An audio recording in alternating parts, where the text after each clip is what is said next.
चलिए सभी हाथ जोड़ लीजिए। नमो अरिहंताणं, नमो सिद्धाणं, नमो आयर्याणं,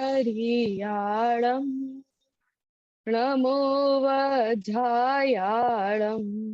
नमो लोये सबसाहूणम्।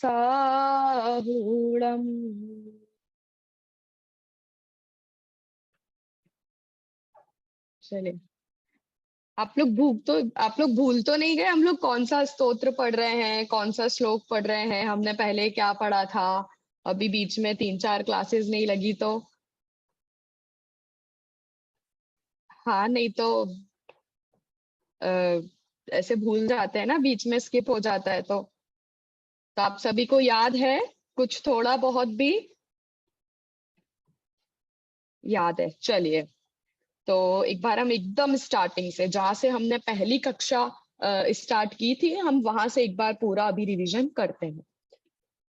तो बताओ आप में से कि अभी हम कौन से स्तोत्र पर हमारी कक्षा चल रही है? विशापहार स्तोत्र। बहुत सुंदर, विशापहार स्तोत्र पर हम सभी की चर्चा चल रही है। विशापहार स्तोत्र किसके द्वारा रचित है? महाकवि धनंजय द्वारा रचित। हाँ, महाकवि धनंजय द्वारा रचित विशापहार नामक स्तोत्र है। इस स्तोत्र में किसकी स्तुति की गई है? भगवान आदिनाथ की। भगवान आदिनाथ की। बहुत सुंदर। अच्छा, और कुछ महाकवि धनंजय के बारे में या विशापार स्तोत्र के बारे में कोई कुछ बताना चाहता है? जैसे विशापार स्तोत्र कौन से श्लोक जो है, कौन से छंद में लिखा गया है? आप म्यूट है, जूही आंटी जी, आप म्यूट है। कौन से छंद में लिखा गया है?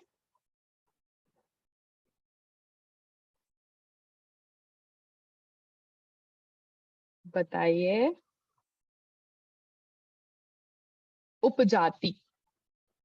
कौन से छंद में लिखा गया है? उपजाति छंद में विशापार स्तोत्र की रचना हुई है। और उपजाति छंद किसे कहते हैं, मतलब उपजाति छंद कैसे बनता है? दो जो छंद के पैटर्न्स हैं उनसे मिलकर उपजाति छंद बनता है। अब वो दो पैटर्न कौन से हैं, कौन बताएगा? एक तो इंद्र वज्रा है और एक उपेंद्र वज्रा। उपेंद्र वज्रा। Very good. एक तो इंद्र वज्रा है और एक उपेंद्र वज्रा है। इन दोनों से मिलकर जहां पर इंद्र वज्रा और उपेंद्र वज्रा दोनों एक साथ पाए जाते हैं, उस छंद को हम कौन सा छंद कहते हैं? उपजाति छंद। और उपजाति छंद में क्या लिखा हुआ है? उपजाति छंद विशापहार स्तोत्र। बहुत सुंदर। किसने लिखा है? महाकवि धनंजय ने विशापार स्तोत्र की रचना की है। और इसके पीछे लोक में कौन सी कथा प्रचलित है उसकी चर्चा भी हम पहले कर चुके हैं। ये सामान्य सा स्टार्टिंग से हमने देखा।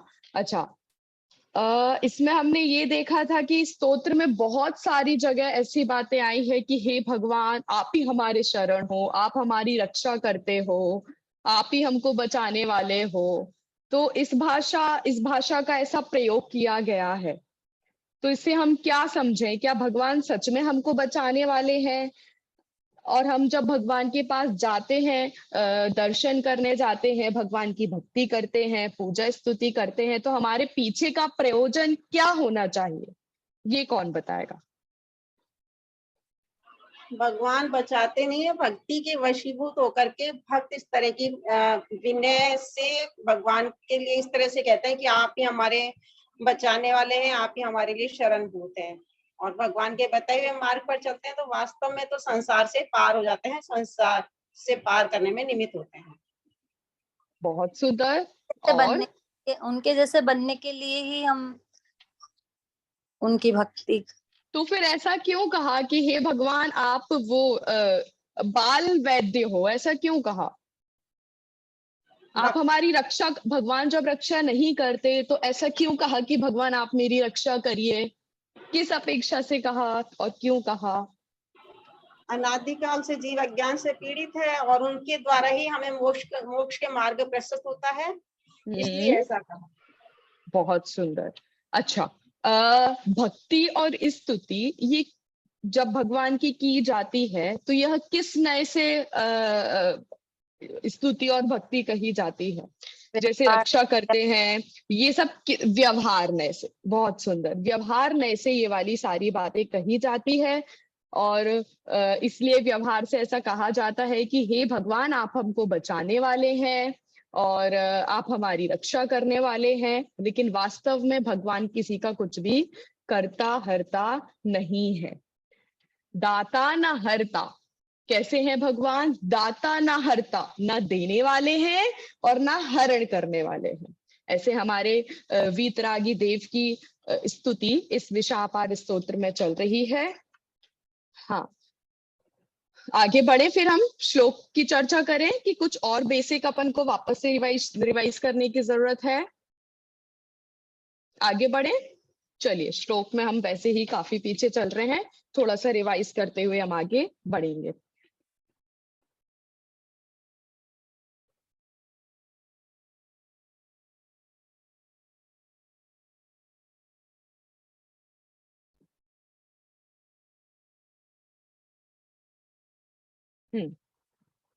स्क्रीन शेयर हो रही है आपके साथ? हाँ, चलिए। महाकवि धनंजय प्रणीतम विशापाहार स्तोत्रम। चलिए, पहले श्लोक में हमने क्या पढ़ा था कि हे भगवान, आप ही हमारे शरणभूत हैं। कौन से भगवान? किसकी चर्चा है यहाँ पर? आदिनाथ भगवान। आदिनाथ भगवान की। मधु आंटी जी और सृष्टि आंटी जी, आप लोग यदि वीडियो ऑन करेंगे तो मुझे थोड़ा लगेगा कि हाँ, आप लोगों को समझ आ रहा है या आवाज आ रही है, नहीं आ रही है। तो चलिए, सबसे पहला जो श्लोक है उसको हम सभी साथ में पढ़ेंगे। स्वात्मस्थितः सर्वगतः समस्त व्यापार वेदी विनिवृत्त संगः प्रवृद्ध कालोप्य जरो वरेण्यः पायात् अपायात् पुरुषः पुराणः। इस श्लोक का अर्थ कौन बताएगा कि इस श्लोक में क्या बताया हुआ है, किसकी चर्चा है? शब्दशः कोई अर्थ बताए तो बहुत अच्छी बात है।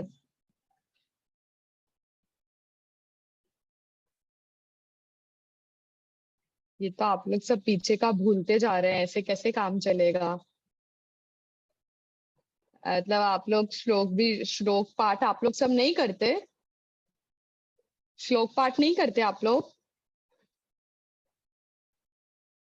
चलिए, अभी टाइम नहीं है इसलिए हम फटाफट से आगे बढ़ते हैं। लेकिन कल, चलिए, जूही आंटी जी हाथ खड़ा कर रही हैं।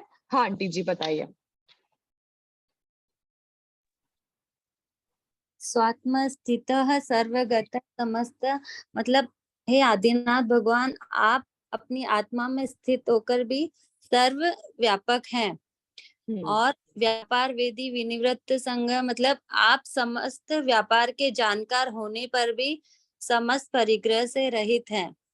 प्रवर्ध कालोप्य जरो वरेण्य, आप दीर्घ आयु वाले होकर भी बुढ़ापे से रहित हैं। और इसलिए हे श्रेष्ठ प्राचीन पुरुष आदिनाथ भगवान, आप हमारी विनाश से हमारी रक्षा करें। बहुत सुंदर, सब तालियां बजाइए एक बार। बहुत सुंदर।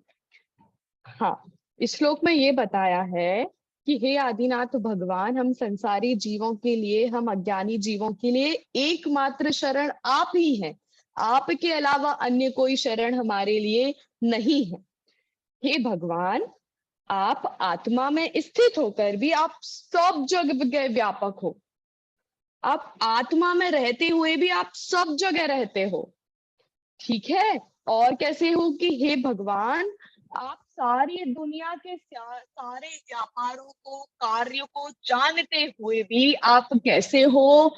विनिवृत्त संग, आप सारे परिग्रह से रहित हो।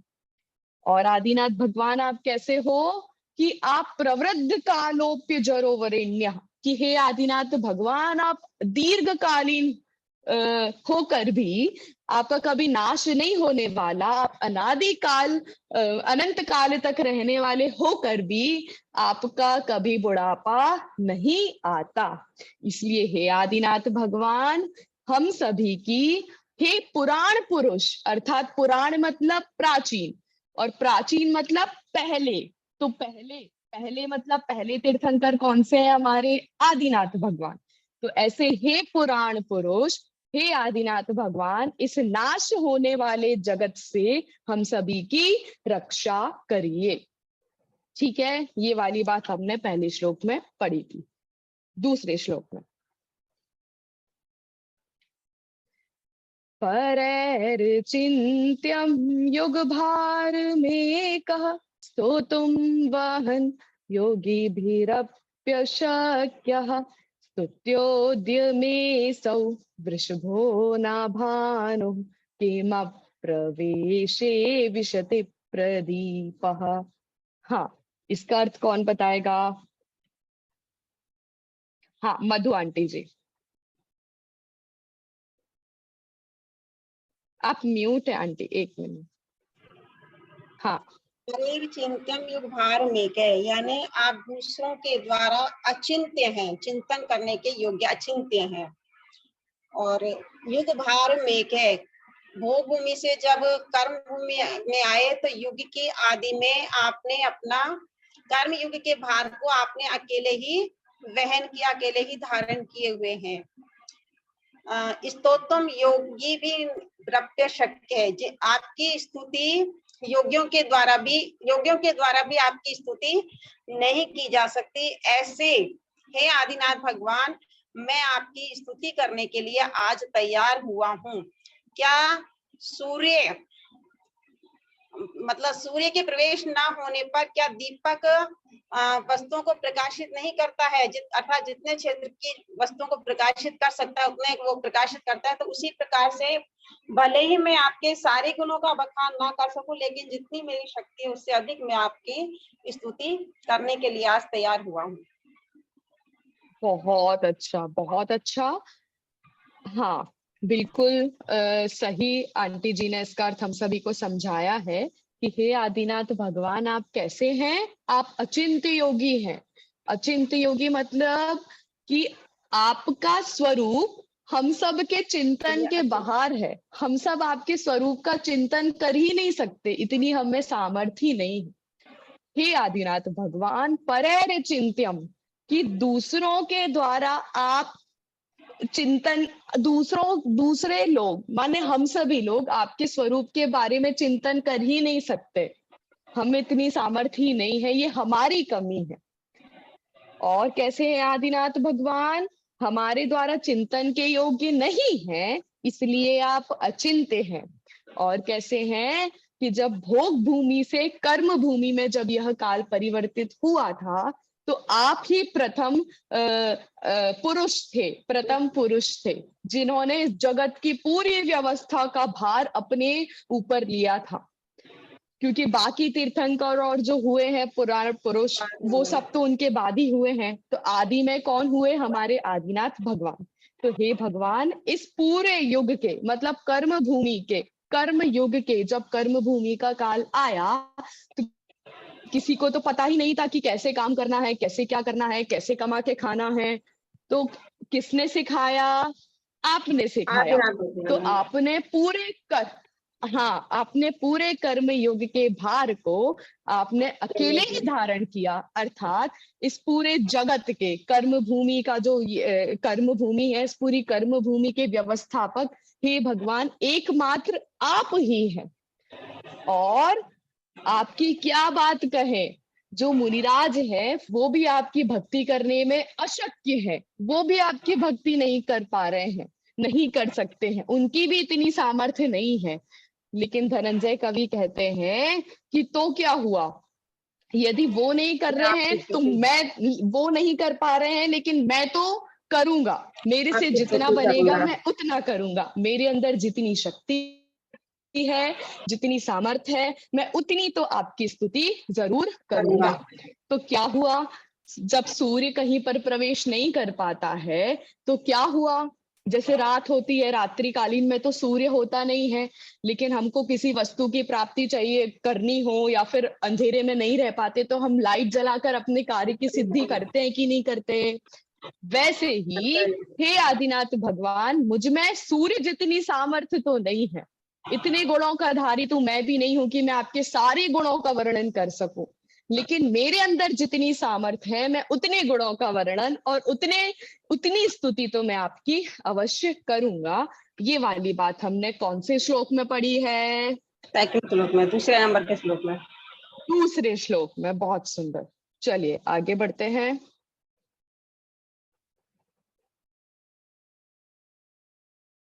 हाँ, श्लोक नंबर 3। इसमें क्या बताया कि हे आदिनाथ भगवान, आप मेरे लिए कैसे हो? स्तुत्य हो, स्तुति करने के योग्य हो।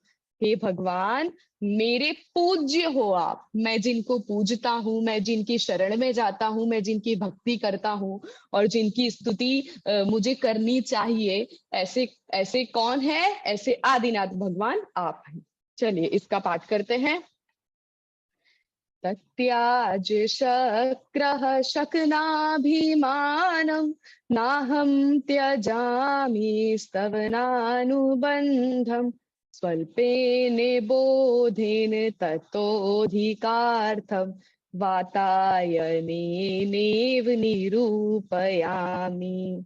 हाँ, अब इस श्लोक का अर्थ कौन बताएगा? ज्योति आंटी जी आप बताएंगी क्या? चलिए मिताली भाभी आप बताइए। हाँ, जैसे दूसरे श्लोक में उन्होंने कवि ने कहा कि मैं स्तुति का प्रयास करूंगा, तो यहाँ वो बोल रहे हैं कि इंद्र ने स्तुति करने का जो अभिमान था भले ही वो छोड़ दिया हो, पर मैं नहीं आ रही क्या? आ रही है। हाँ हाँ। अब तो इंद्र ने जैसे अभिमान छोड़ दिया था स्तुति करने का, तो वैसे ही मैं वो प्रयास यहाँ नहीं छोड़ूंगा, ऐसा कवि कह रहे हैं। और उन्होंने उदाहरण में कहा है कि जैसे खिड़की छोटी होती है, झरोका होता है, छोटी होती है और फिर भी उसमें से सब कुछ दिखता है, ऐसी मेरी बुद्धि अल्प हुई तो क्या हुआ, फिर भी मैं जितने गुण कहने में समर्थ हूँ उतने में कहने का प्रयास करूंगा। बहुत सुंदर, बहुत सुंदर। इस श्लोक में क्या बताया है कि सबसे ज्यादा भगवान की स्तुति करने में समर्थ कौन होता है? इंद्र या देवादि। ठीक है, देवादि भगवान की स्तुति करने में समर्थ होते हैं। तो क्योंकि वे साक्षात भगवान के समव शरण में भी जा सकते हैं, वे नंदीश्वर दीप इत्यादि जगह भी जा सकते हैं, लेकिन इतनी सामर्थ्य हम मनुष्य की अभी वर्तमान में है क्या? नहीं है, नहीं है।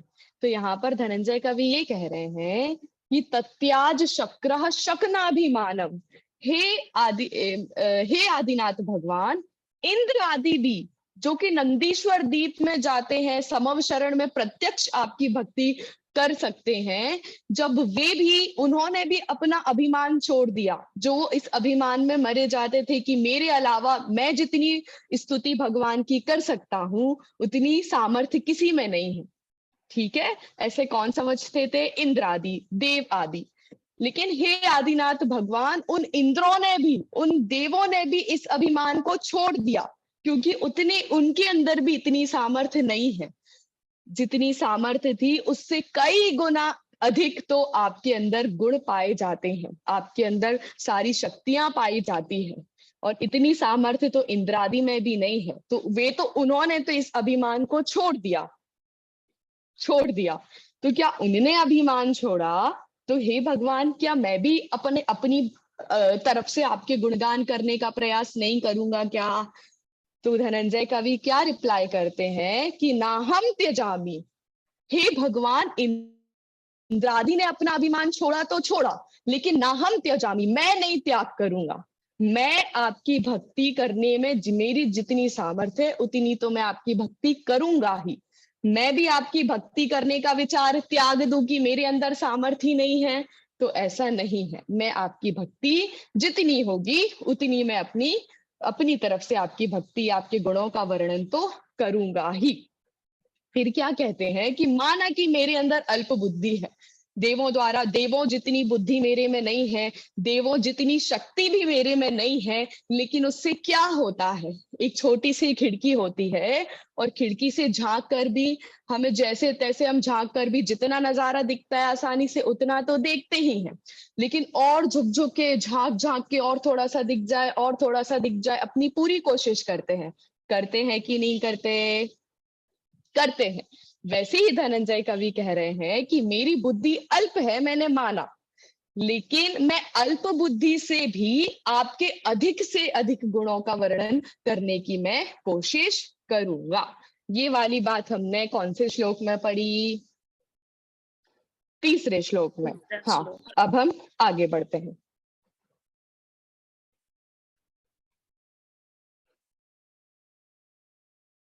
हाँ, चौथे श्लोक में क्या कह रहे हैं? किस चीज का वर्णन है चौथे श्लोक में?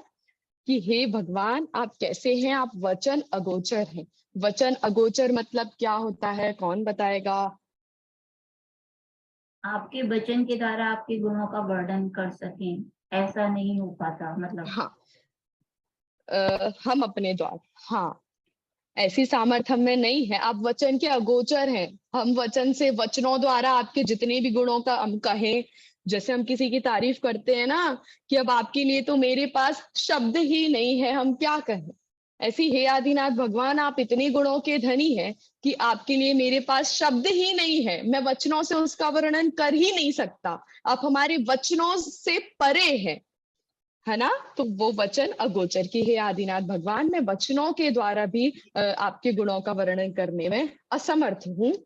ये वाली बात चौथे श्लोक में कही है, इसका हम सभी मिलकर साथ में पाठ करेंगे। चलिए। त्वं विश्वद्रष्टा सकलैर्दृश्यो विद्वान् शेषं निखिलैर्वेद्यः वक्तुं कियाङ्की दृश्येत्यशक्यः स्तुतिस्ततो शक्ति कथा तवास्तु। हाँ, इसका अर्थ कौन बताएगा? ज्योति आंटी जी तैयार हैं, और कौन बताएगा? बताओ। मधु आंटी जी। हाँ बताइए आंटी जी। त्वं विश्व दृष्टा सकलैर दृश्यो, आप पूरे विश्व को देखने वाले हैं, लेकिन आपको देखने की शक्ति किसी के अंदर भी नहीं है। विद्वान शेषम निखिलैर द्रव्य, आप संपूर्ण जगत को जानने वाले हैं, लेकिन आपको जानने की शक्ति किसी में नहीं है। मतलब पहले दर्शन गुण की अपेक्षा देखने वाले हैं, फिर ज्ञान गुण की अपेक्षा। वक्तुम ज्ञान की दृश्य इत्यशक्य है, आप कैसे हैं, कितने परिमाण वाले हैं, यह भी कहने की शक्ति मेरे अंदर नहीं है, इतना कहने की शक्ति भी मुझ में नहीं है। स्तुतिस ततो कथाम, स्तुतिस ततो शक्ति कथाम तवास्तु। हे प्रभु, मैं जो स्तुति आपकी कर रहा हूँ, ये मेरी अशक्ति की ही चर्चा है। मतलब आपकी स्तुति करने की शक्ति मुझ में नहीं है। लास्ट वाली लाइन। हाँ चलिए, बहुत सही।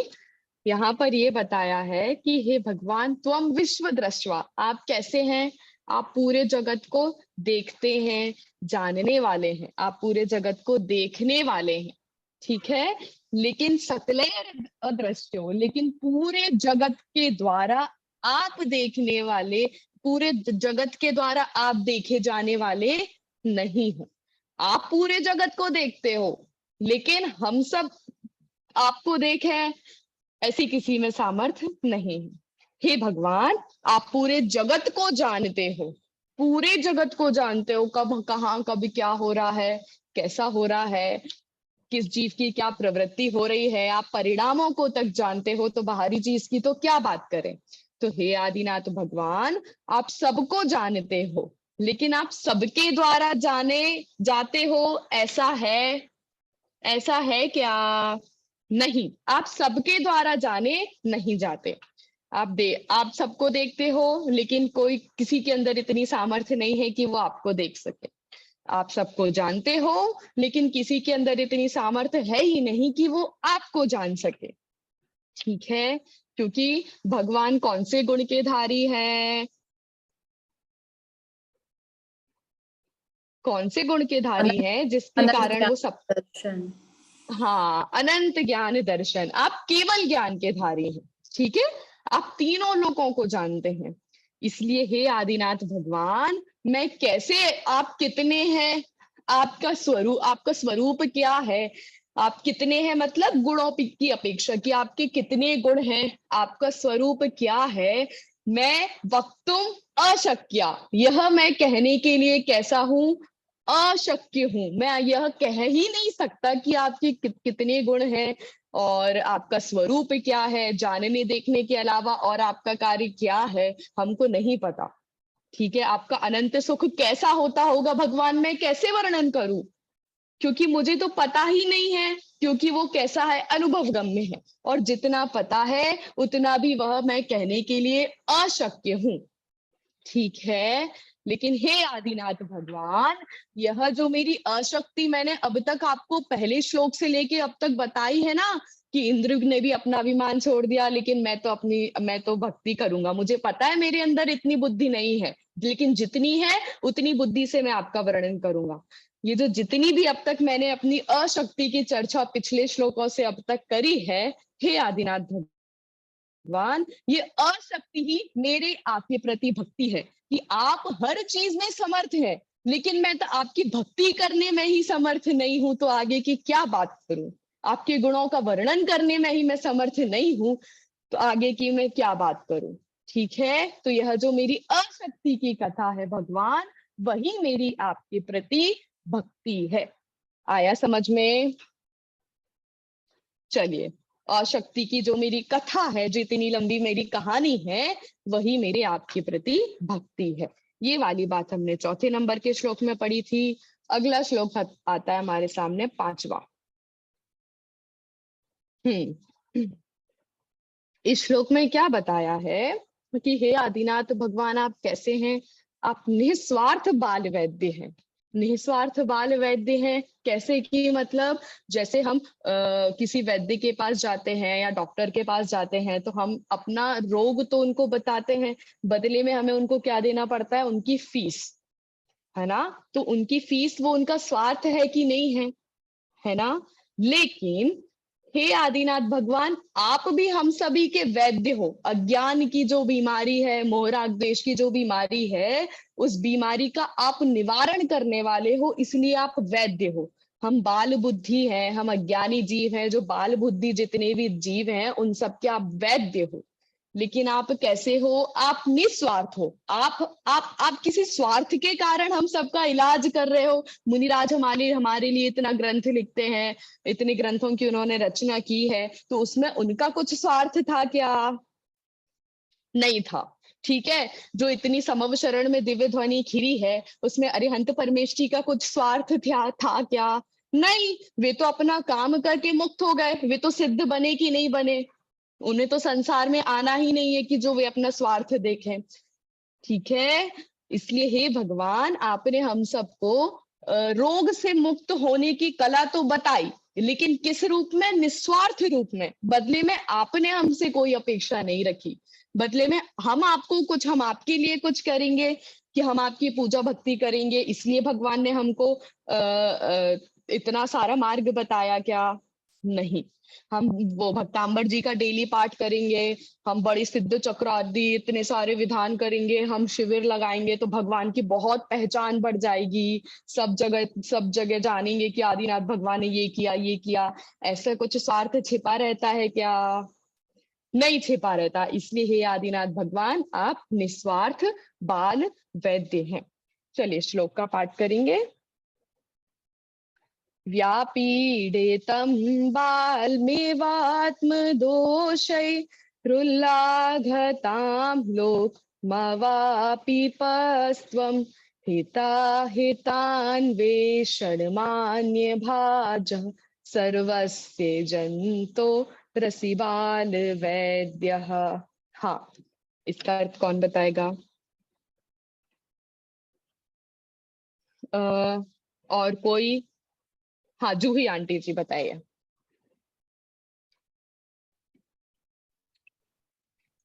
व्यापीड़ितम बाल विवात्म दोषे, मतलब जो संसारी अत्यंत जो संसारी प्राणी हैं, जो बालक की तरह अपने किए गए अपराधों से जो अत्यंत पीड़ित संसारी जीव हैं, उनके लिए आदिनाथ भगवान निरोगता प्रदान करते हैं, उनको निरोगता प्रदान करते हैं। और वह भले बुरे के बारे में बताते हैं। जो मूर्ख लोग हैं, संसारी जो मूर्ख लोग हैं, उनको भले बुरे के बारे में बताने वाले बाल वैद्य हैं। हाँ, बहुत सुंदर। एक बार इसका अर्थ पढ़ते हैं हम।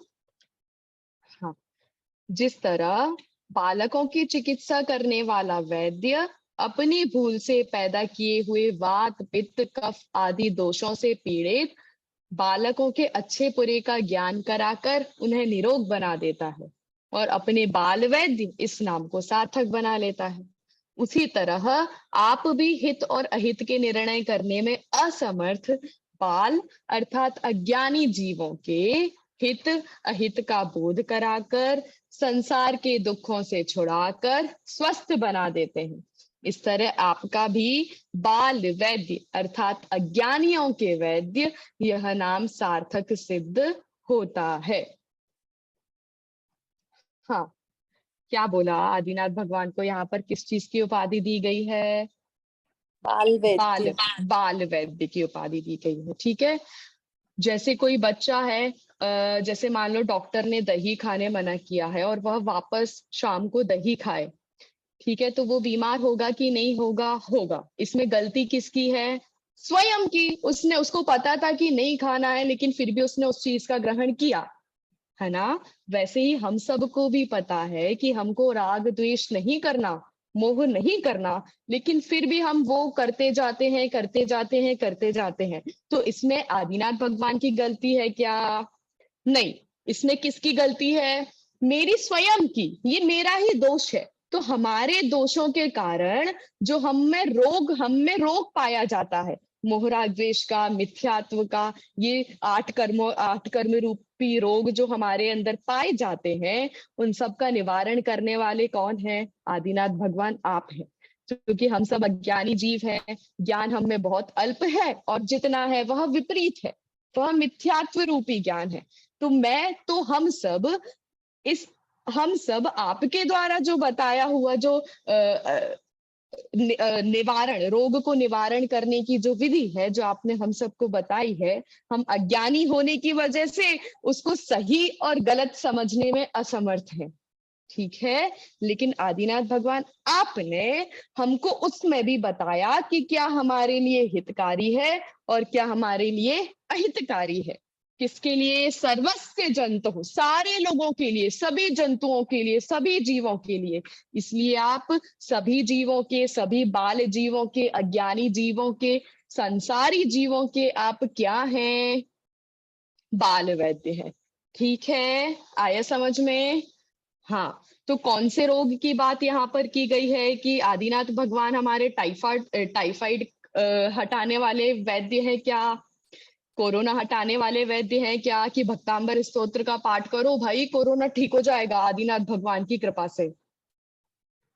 हाँ, अब से हम ये विशापार स्तोत्र का पाठ करेंगे तो हमको जो कुछ भी परेशानी, सर्दी वर्दी होगी और जो कुछ भी बीमारियां होती है, वो सारी सब ठीक हो जाएगी। किसकी कृपा से? आदिनाथ भगवान की कृपा से। इसलिए आज शाम को 7:30 बजे से मंदिर जी में डेली सब विशापार स्तोत्र का पाठ करेंगे, है ना?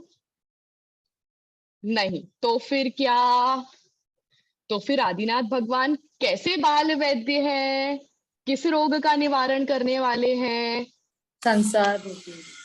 हाँ, संसार रूपी रोग का, मोहरा द्वेषी रूपी रोग का नाश कराने वाले आदिनाथ भगवान है, ना कि ये संसारिक जो रोग है इनका नाश कराने वाले। ठीक है, चलिए आगे बढ़ते हैं हम।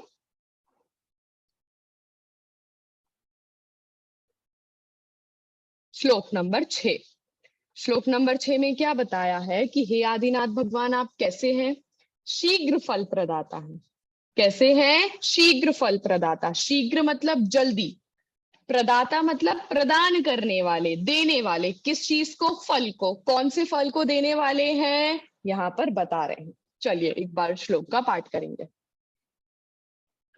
दाता न हर्ता दिवसं विवस्वा नद्यश्व इत्यच्युत दर्शिताशः सव्याजमेवं गम्यत्यशक्तः क्षणेन दत्सेबि मतं नताय। हाँ, कौन बताएगा इसका अर्थ?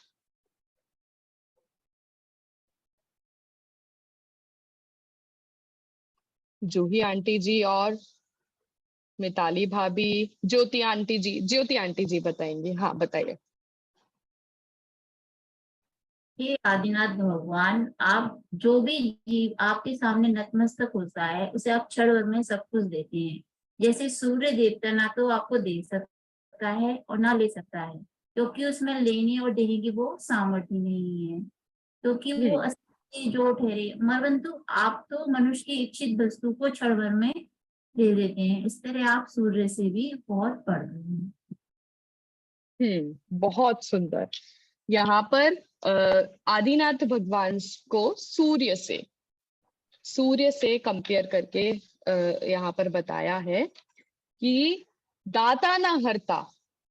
पहले तो यहाँ पर क्या बोल रहे हैं? विवस्वान मतलब क्या होता है? सूर्य। ठीक है।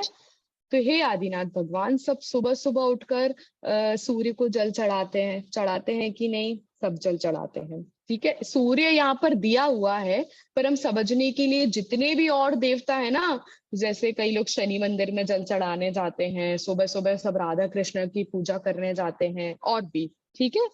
तो विवस्वान की हे भगवान, सब सुबह सुबह जो सूर्य देवता है उनको जल चढ़ाते हैं। ठीक है। और उनको उनकी जो भी इच्छा रहती है सूर्य देवता के सामने अपनी इच्छा को प्रस्तुत करते हैं कि हे सूर्य देवता, हे नारायण देव, हमारी यह इच्छा है कि हमारे घर में सुख शांति समृद्धि बनी रहे। मेरे पुत्र को ये बीमारी हो गई है, वह जल्दी से जल्दी शीघ्र हे नारायण स्वामी आप ठीक कर दो। ठीक है। ऐसे सब ये वाली सारी भावनाएं लेके सूर्य देवता इत्यादि के पास जाते हैं। ठीक है। तो वह सूर्य क्या कहता है कि अद्य श्व, आज कल, आज कल। वह सूर्य क्या कहता है कि आज फल दूंगा, कल फल दूंगा। आज तुम्हारे पुत्र को ठीक करूंगा, कल तुम्हारे पुत्र को ठीक करूंगा, परसों तुम्हारे पुत्र को ठीक करूंगा। ऐसे करते करते करते करते महीने, साल, ऐसे दिनों दिन व्यतीत होते जाते हैं। लेकिन सूर्य देवता उनकी इच्छा की पूर्ति कर देते हैं क्या? उन्हें जो इच्छा मांगी है, वो जो पूजा कर रहे हैं, उसके फल को आप दे देते हैं क्या? नहीं देता। कौन? सूर्य देवता नहीं देते। वे क्या करते हैं? आज और कल में टालते जाते हैं। क्यों टालते जाते हैं? क्योंकि उनमें सामर्थ्य ही नहीं है। आपने मेरे से कोई चीज मांगी और मैं टालते जाऊं, आज दूंगी, कल दूंगी, परसों दूंगी। आपने मुझसे कोई प्रश्न पूछा और मुझे उसका उत्तर नहीं पता, तो मैं क्या बोलूंगी? कल बताऊंगी। आपने कल पूछा तो मैं क्या बोलूंगी? अरे अगले गुरुवार को कक्षा लगेगी ना, तब बताऊंगी। तब आपने पूछा, मैं कहूंगी अरे उसके अगले गुरुवार को कक्षा लगेगी ना, तब बताऊंगी। तो मैं उस चीज को टालते जाऊंगी। क्यों? क्योंकि मुझे उस प्रश्न का उत्तर नहीं आता। वैसे ही सब सूर्य देवता के सामने अपनी इच्छा को प्रकट करते हैं, लेकिन वह सूर्य देवता उनकी इच्छाओं की पूर्ति करने में समर्थ नहीं है। इसलिए वह आज, कल, परसों दूंगा, नरसों दूंगा, ऐसे महीनों, दिन, साल सब बीतते जाते हैं, लेकिन सूर्य देवता कुछ भी नहीं देते। क्यों? क्योंकि वे असमर्थ हैं और वे टालते जालते हैं ना, तो यही उनका क्या है? कपट स्वभाव है। सव्याजमेवम, यही उनका कपट स्वभाव है। इस कपटता को धारण करते हुए वे आज और कल में फल देने की जो उनमें सामर्थ्य तो है नहीं, लेकिन वे ऐसा जताते हैं कि मैं तो कर सकता हूं। तो उस चीज को वे समर्थ है नहीं, तो वे उस चीज को टालते जाते हैं। लेकिन हे आदिनाथ भगवान, आप दाता न हरता, आप ना देने वाले हो, आप ना किसी का कुछ लेने वाले हो। कौन? आदिनाथ भगवान। हे आदिनाथ भगवान, आप किसी का कुछ भी लेने देने वाले नहीं हो, ठीक है। लेकिन नताय, आपके सामने जो नम्र होता है, आपके सामने जो झुकता है, आप उसको क्षण मात्र में ही दत्त से दे देते हो। क्या दे देते हो? अभिमतम, कि जो उसकी इच्छा है ना, जो वह मांगता है ना, आप उसके फल को क्षण मात्र में ही दे देते हो। लेकिन क्या सूर्य देने में समर्थ है? नहीं है, क्योंकि उसके अंदर ताकत ही नहीं है। लेकिन आदिनाथ भगवान, आप आपके भक्तों को, और जो आपके पास नम्र होता है, आपकी बात सुनता है, आपने जो कहा है वह कार्य करता है, तो आप उसको क्षण मात्र में उसके फल को प्रदान कर देते हो। आया समझ में? तो मुझे बताओ इस श्लोक के बाद कि आदिनाथ भगवान के पास यदि मैं जाऊं कि हे आदिनाथ भगवान, आप मेरे घर में सबको सुख से रखना, और मैं खूब भक्ति करूं, खूब भक्ति, खूब नमस्कार, मैं तो अष्टांग नमस्कार करूं भगवान को डेली, दोनों टाइम जाप करूं आदिनाथ भगवान की, ओम आदिनाथाय नमः, तो भगवान मुझे फल दे देंगे ना? नहीं देंगे। क्यों नहीं देंगे? अभी तो हमने पढ़ा, जो उनके पास नम्र होता है वे तो उनको फल दे देते हैं। अब भी हमने पढ़ा। एक चीज, हाँ दे देंगे। नम्र हाँ, होने का मतलब यही था कि उनके बताए हुए मार्ग पर चलना। बहुत सुंदर। एक तो हमने ये चीज पढ़ी थी, दूसरी हमने नम्र का अर्थ क्या पढ़ा था? मतलब झुकते मतलब नम्र मतलब क्या है? नम्र से हमको क्या लेना? मतलब झुकते हैं भगवान के सामने। कि हमको जब भी भगवान के पास जाना चाहिए, हमको हमेशा विनय पूर्वक जाना चाहिए। जैसे आपको पहले पता, आपने भी देखे होंगे जो प्राचीन मंदिर होते हैं उनके गेट बहुत छोटे रहते हैं, है ना? गेट बहुत छोटे होते थे पहले। क्यों होते थे? उसका पीछे का आपको प्रयोजन पता है? कि जो भी मनुष्य भगवान के दर्शन करने के लिए आ रहा है वह झुक करके आए, अपनी अकड़ में छाती चौड़ी करके भगवान के दर्शन करने के लिए आएगा, तो वह सच में क्या वीतरागी देव की बात सुनने के लायक होगा क्या? वीतराग देव की बात सुनने का पात्र होगा क्या? नहीं हो सकता। क्योंकि जो नम्र होता है, जिसके अंदर विनय होती है, जिसके परिणाम शांत होते हैं, वही इस बात को ग्रहण करने की सामर्थ्य रखता है। अन्य किसी व्यक्ति से हम बोले जो अभिमान में चकनाचूर हो रहा है, उससे यदि हम बोले तो वह भगवान की भक्ति करने जाएगा क्या? नहीं जाएगा। अभी भी आप देख लो, जिनके पास खूब पैसा होगा, वे भगवान की भक्ति, आप उनसे बोलो मंदिर चले जाओ, वे नहीं जाएगा। क्यों? क्योंकि उसको पैसे का अभिमान है। तो अभिमानी व्यक्ति कभी श्री जी के सामने झुक सकता है क्या? नहीं झुक सकता। तो हे भगवान, जो आपके सामने नम्र होगा, आपकी विनय करेगा, आप उसको शीघ्र ही विनय करेगा, तो उसको भगवान की बातें रुचेगी, और भगवान की बातें रुचेगी तो आप याद करो, हमने पहली क्लास में पढ़ा था कि वह शुभ कार्य होगा, और शुभ कार्य से शुभ कर्मों का बंधन होगा। शुभ कर्मों का बंधन होगा तो उसका फल भी कैसा होगा? शुभ।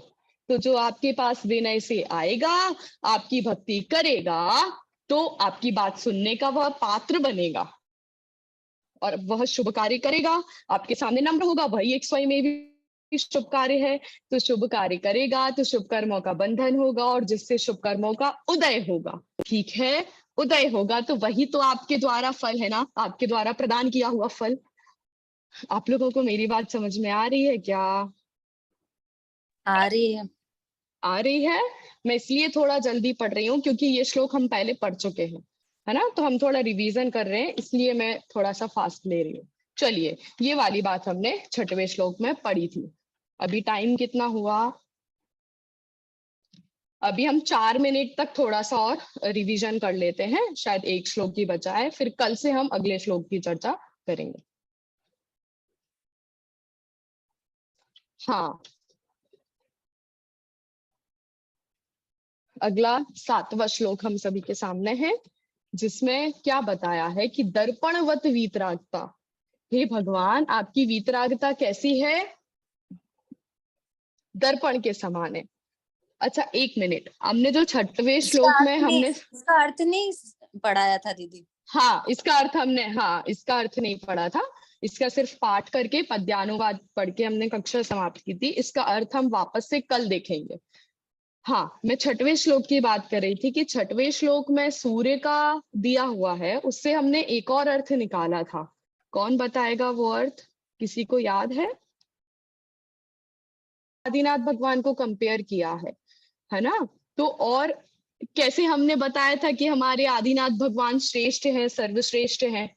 नारायण देवता से सर्वश्रेष्ठ हमारे आदिनाथ भगवान है। एक तो यह कि वे देने में कुछ समर्थ है नहीं, इसलिए कपट स्वभाव को धारण करते हुए अपने भक्तों को घुमाते रहते हैं। लेकिन हमारे आदिनाथ भगवान शीघ्र फल प्रदाता है, इसलिए वे श्रेष्ठ हैं। और दूसरा अर्थ कौन बताएगा? सूर्य देवता ना तो दे सकते हैं ना ले सकते हैं, क्योंकि उनमें वो सामर्थ्य नहीं है।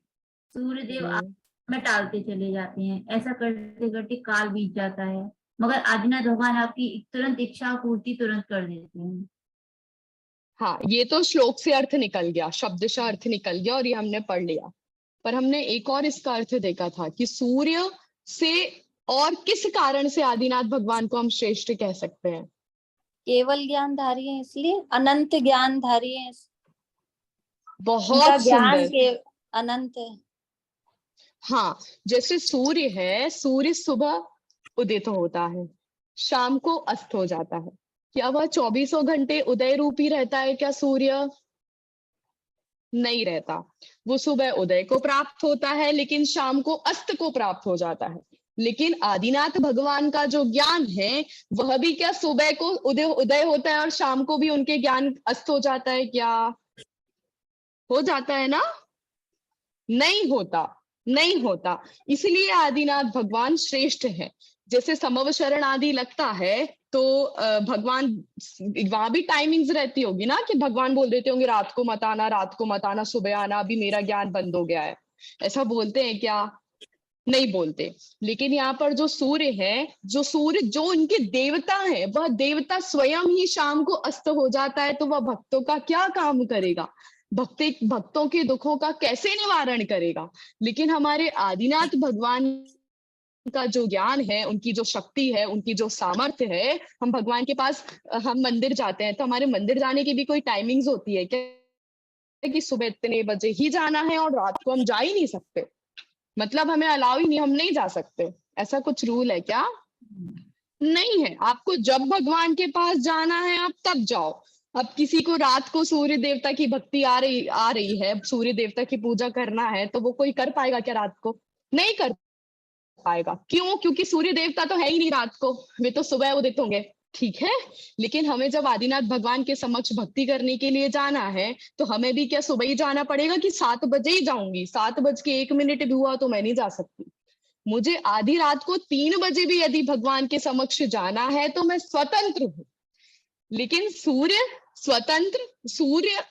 जो भक्त हैं, सूर्य देवता के जो भक्त हैं, क्या वे सूर्य देवता की पूजा करने में स्वतंत्र है? नहीं है, क्योंकि सूर्य अस्त को प्राप्त होता है। लेकिन हमारे आदिनाथ भगवान अस्त को प्राप्त नहीं होते, उनका केवल ज्ञान भी अस्त को प्राप्त नहीं होता है। ठीक है, ये वाला अर्थ। इसलिए हमारे आदिनाथ भगवान सूर्य देवता से श्रेष्ठ नहीं है ना? नहीं है ना? श्रेष्ठ है। नहीं है, मिताली भाभी बोल रही नहीं है। श्रेष्ठ है। श्रेष्ठ है। इसलिए आदिनाथ भगवान सूर्य देवता मतलब सिर्फ सूर्य देवता नहीं लेना, और जितने भी देवता हैं उन सबसे हमारे जो वितरागी परमेश्वर हैं वे सभी श्रेष्ठ हैं। चलिए 7वां श्लोक पढ़ते हैं। इसमें ये बताया है कि हे भगवान, आपकी वितरागता कैसी है? दर्पणवत है। दर्पण के समान कैसी है वो हम कल देखेंगे। ठीक है, कि दर्पण के क्या गुण होते हैं और दर्पण से वितरागता को कैसे कंपेयर किया है, वो चीज हम कल देखेंगे। इसका पाठ करके एक बार इस श्लोक का पद्यानुवाद पढ़ के आज की कक्षा समाप्त करेंगे। चलिए। उपैति भक्त्या सुमुखः सुखानि त्वयि स्वभावाद् विमुखश्च दुःखं सदा वदा तद्द्युतिरेकरूपस्तयोस्त्वमादर्श एवावभासि। ठीक है, इसका हे आदिनाथ भगवान, कि जो आपके सन्मुख आता है, आपके सुमुख आपकी भक्ति करने के लिए जो आता है, वह स्वभाव से ही दुख का नाश करने वाला हो जाता है, ठीक है। और जो आपके विमुख जाता है, वह उसका अपने आप ही दुख का नाश नहीं होता, ठीक है। और जो इसका अर्थ है वो हम कल देखेंगे। एक बार हम पद्यानुवाद पढ़ते हैं तो हमारा थोड़ा अर्थ ख्याल में आएगा। हाँ, यह स्वाभाविक जो सन्मुख हो, वे जग में सुख पाते हैं। तुझसे विमुख रहे जो कोई, पूरा दुख उठाते हैं। विशद स्वच्छ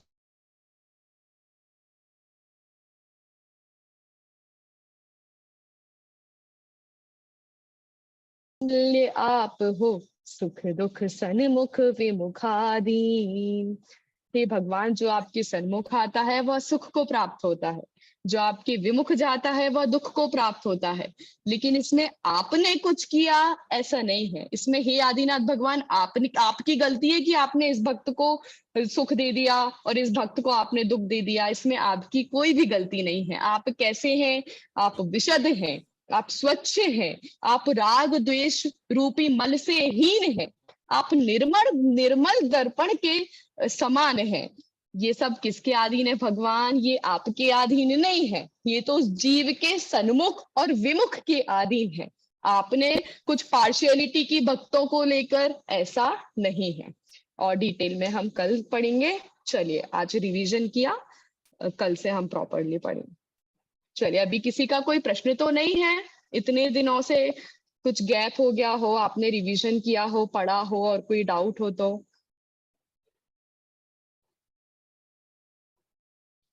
नहीं है। चलिए, फिर कल मैं आप सभी से जो श्लोक आप सभी ने इतने दिनों से याद किए होंगे, तो वो श्लोक पूछूंगी, उनका अर्थ पूछूंगी, सभी रिवाइज करके आइएगा, ठीक है। चलिए, जय जिनेन्द्र। जय जिनेन्द्र सभी को। जय जिनेन्द्र। जय जिनेन्द्र। जय जिनेन्द्र।